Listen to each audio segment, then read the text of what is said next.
less. Yeah. So it is truly essential staffing here, and then most of our colleagues are working remotely, just like so many within the school district as well, I'm sure. That's right. Okay. Our new normal. Our new normal. We're good? Okay, great. Well, we're going to get started.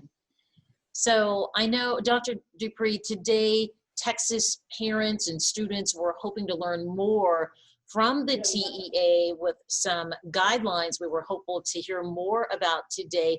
Just how hopeful were you, and what were you hoping to hear for Fort Bend ISD? Well, just like the parents, students, teachers, and many other superintendents and educators across the state, we were hoping to get clear guidance about what the back to school will look like.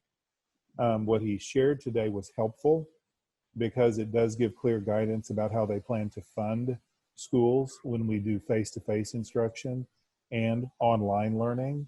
There was some disappointment though, because one of the things we're hoping to hear is clear support for funding for the next year, that they will hold us harmless and make sure that we will not face major budget implications because students choose to stay home or do other education in other ways outside of our systems because of the pandemic, which is a very big threat to all districts in this state.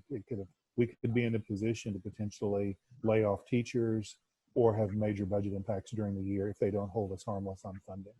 So we were disappointed about that.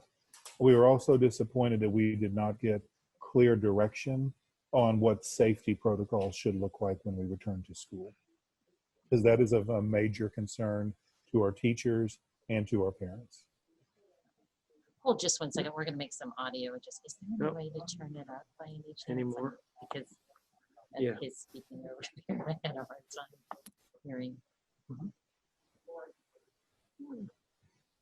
It's at 100 right now. It is, I know. That's okay. We'll just ask Wiley. Do you think it's me or is it on your end? No, it's my other colleague. Okay. You're fine. Okay. Dr. Dupre, when you spoke about funding, that is specifically related to attendance, correct? Yes, you know, schools have always been funded by average daily attendance. And as you would expect, when you have a dip in attendance, then your funding goes down. And for all of the districts in this state, even 1% is a major drop in funding. And so we've persistently asked the commissioner to fund us at 100, you know, to hold us harmless, basically, to look back at our historical funding levels. Our average ADA is what we refer to average daily attendance, and fund us at those levels to make sure we don't have any negative implications related to the pandemic. Now, they did agree that remote learning would account for attendance as well, correct? That is correct. Yes, he is planning to fund us. So basically what he said is if you can prove face-to-face instruction or face-to-face in class in school or online will be funded as a regular attendance. But you can also submit a plan for what they call asynchronous, which is kind of a not direct instruction with a teacher and a student where students learn on their own time. You can also receive funding for that type of online learning, but you have to submit a plan to TEA for approval before you will be funded. What is Fort Bend ISD's specific plan right now for the school year 2020-2021? Out of all the school districts in the area, we know that Fort Bend ISD was very proactive in trying to assemble some type of plan. So the firm components of our plan that we're sharing publicly are that we are going to have an online learning experience for any student who wants to stay home full time. So that was good news from what the commissioner shared today. That will be funded. We also are planning to have our students in grades pre-K through 6th grade at school in the building every day, if at all possible. Now, again, that is subject to the guidelines the commissioner has yet to issue or the governor has yet to issue. We're looking at also having our older students in grades 7 through 12 spend some time at home and some time at school.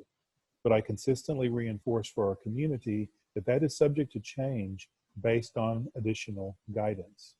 And I keep referring to that guidance, and that's very important because as you know, many times in the last few months, the governor has issued orders, and then at other times he and other state commissioners have issued guidance. Orders must be followed as law. Guidance can be, they're basically suggestions that we consider, but we can do other things in addition to that. So we need to know clearly what the commissioner and what the governor are going to issue as orders when it comes to safety and security measures related to the virus. Do you think that's very much in flux for the TEA, considering the numbers with COVID cases that we're seeing right now, the surge even today with 5,000 cases? That's really the only assumption I can make is that the guidelines, development of those guidelines are in flux based on what's happening in the state right now. It was our understanding that those were going to be shared today and that they were actually posted, is what I've heard. I've not seen them yet, but I've heard they were actually posted online and then removed before the meeting today. So I do think there is a great deal of concern at the state level about how to handle that right now.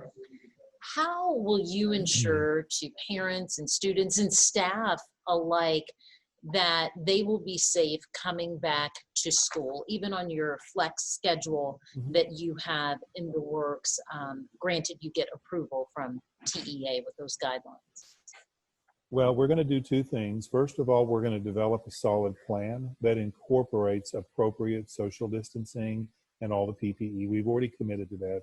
My students are my number one priority, keeping them safe and protecting their well-being.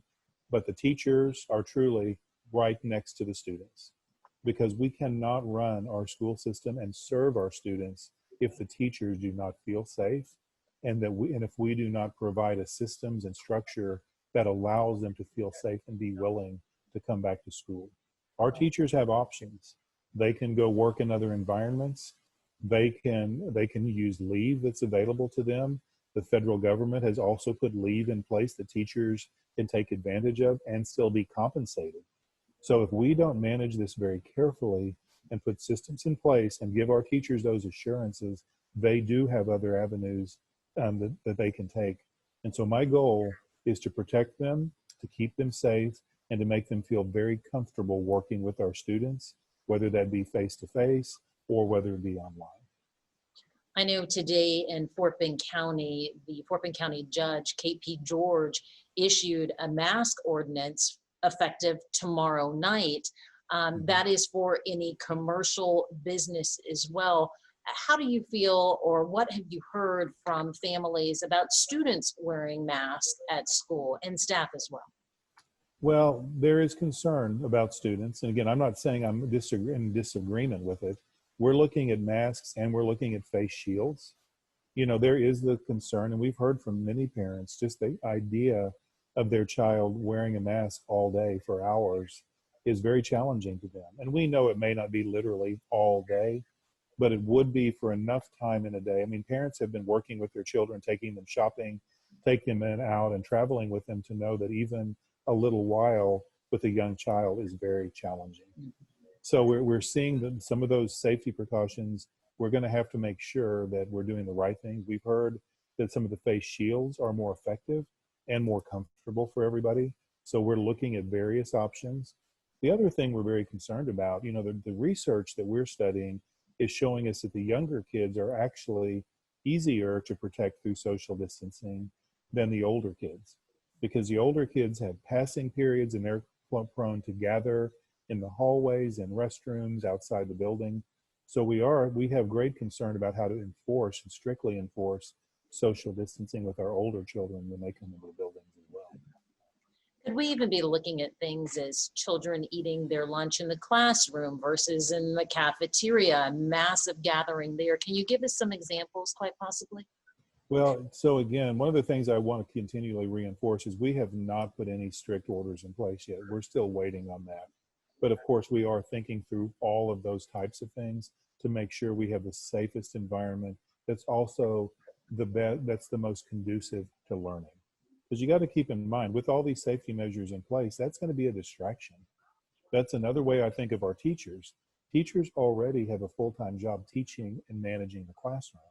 Well, now when you're asking teachers to also keep students properly masks and in their spaces and those kinds of things, that's a whole nother conversation of working with teachers to make that part of their job, which is going to present another obstacle. It just seems to add another layer.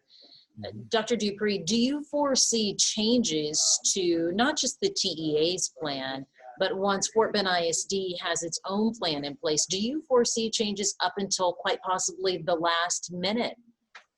So I think we will be making changes certainly through the first day of school, but very likely we will be continuously improving our efforts every single day based on new understanding and new learning and new information. This is just going to be a very dynamic, moving process each step of the way. What were your biggest takeaways from this past school year? And once students were remote learning, teachers were remote teaching, what were the big takeaways there that you got that you were going to carry into this coming school year? Well, our priorities in Fort Bend, based on the previous experience, is we have to keep equity in mind. We have to make sure that in our very large and diverse school district, that all children have opportunities to learn, both the rich and the poor, both the challenged learners, as well as those who are gifted and talented, and those who are typical learners. Because we did find that many of our students with special needs struggle extensively at home, and we want their moms and dads to know we care about them and we want to meet their needs when we return this fall as well. But truly, equity, making sure all students are having their needs met, is our highest priority, and continuing our promise to help all students fulfill their full potential. Just because we're learning in a different way doesn't mean they have to be held back. We just need to have systems in place to help them do their best and be their best each day. Final question. I know a lot of students will be curious, parents as well. Grading when it comes to a remote learning hybrid combination of school curriculum, will grading remain the same, the grading scale?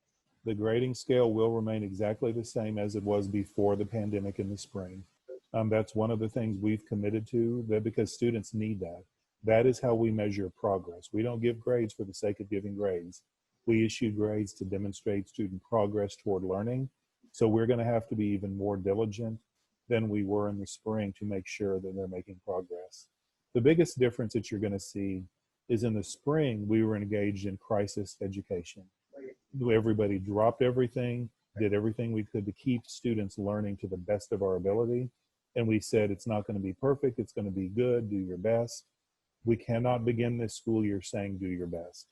We have to have high expectations, the right systems in place, and accountability for students and staff to make sure our students are learning beginning on the first day of school. A lot of moving parts to keep up with, Dr. Dupre. I sure thank you for your time and taking this moment to fill in our viewers on what's next for Fort Bend ISD, and hopefully we'll hear something more from the TEA sooner than later. That's my prayer. Thank you so much for making time. Thank you. Take care. Bye-bye. Bye-bye.